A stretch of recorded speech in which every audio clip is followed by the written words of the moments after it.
Bienvenue dans le journal de l'économie. On fait le point sur l'essentiel de l'actualité économique sur le continent.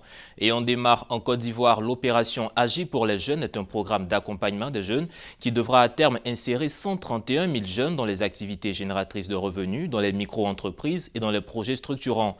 Pour cette première phase lancée par le ministre de la Promotion de la Jeunesse et de l'Emploi jeune, Mamadou Touré, ce sont 19 500 projets jeunes qui seront financés pour un coût global de 10 milliards de francs CFA, soit environ 16 376 000 dollars. Les projets seront financés à hauteur de 1 million de francs CFA pour les projets individuels et de 2 500 000 francs CFA pour les projets collectifs. À présent, direction le Kenya où le gouvernement kenyan réduira de 46,2 milliards de shillings kenyans, soit environ 445 millions de dollars, ses dépenses budgétaires pour l'année 2019-2020. Cette coupure budgétaire est essentiellement due au déficit enregistré dans la perception des recettes de l'État. Ces nouvelles coupes budgétaires représentent environ 2,1% des précédentes dépenses. Au total, les dépenses du gouvernement sont chiffrées à 27,3 milliards de dollars, soit 26,3% du PIB, tandis que les recettes sont prévues à 19,9 milliards de dollars. Ce alors que les autorités estiment à peu près 3,6 milliards de dollars la valeur des projets de développement actuellement suspendus tels que la construction de routes et de barrages faute de financement de la part du gouvernement. Et le groupe financier Rand Merchant Bank vient de publier sa 9e édition du rapport Where to Invest in Africa. L'édition de cette année dresse la liste des pays africains les plus attractifs pour les investissements en 2020.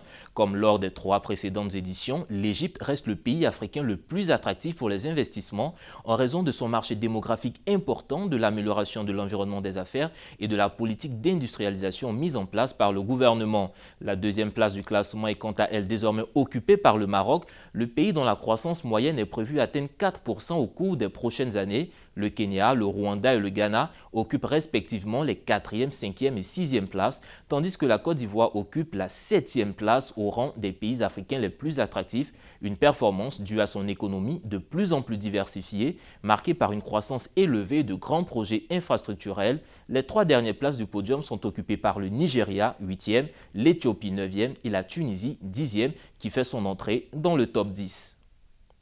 À présent, au Nigeria, les autorités nigérianes ont engagé des pourparlers avec la Banque mondiale au fin de négocier un prêt de 2,5 milliards de dollars. Cette opération intervient dans le cadre de la stratégie du gouvernement nigérian visant à mobiliser des financements pour ses projets de développement tout en allégeant le fardeau de la dette. Pour son budget 2019, le pays envisageait d'ailleurs de contracter environ 2,7 milliards de dollars d'emprunts extérieurs. D'après le vice-président, le nouveau financement contribuera à l'atteinte des objectifs de la Banque mondiale dans le pays le plus peuplé d'Afrique. Il s'agira donc de sortir environ 100 millions de Nigérians, soit la moitié de la population, de la pauvreté, en mettant particulièrement l'accent sur l'éducation des femmes, le développement des possibilités numériques et la résolution d'une crise énergétique qui entrave les activités économiques. En Afrique du Sud, Exxaro Resources, le plus grand fournisseur de charbon de l'Escom, la compagnie électrique nationale, vient d'injecter 105 millions de dollars dans les actifs d'énergie renouvelable. La compagnie a en effet acquis la moitié des parts de Synergy, une joint venture mise en place par l'Indien Tata Power et consacrée au développement des énergies renouvelables.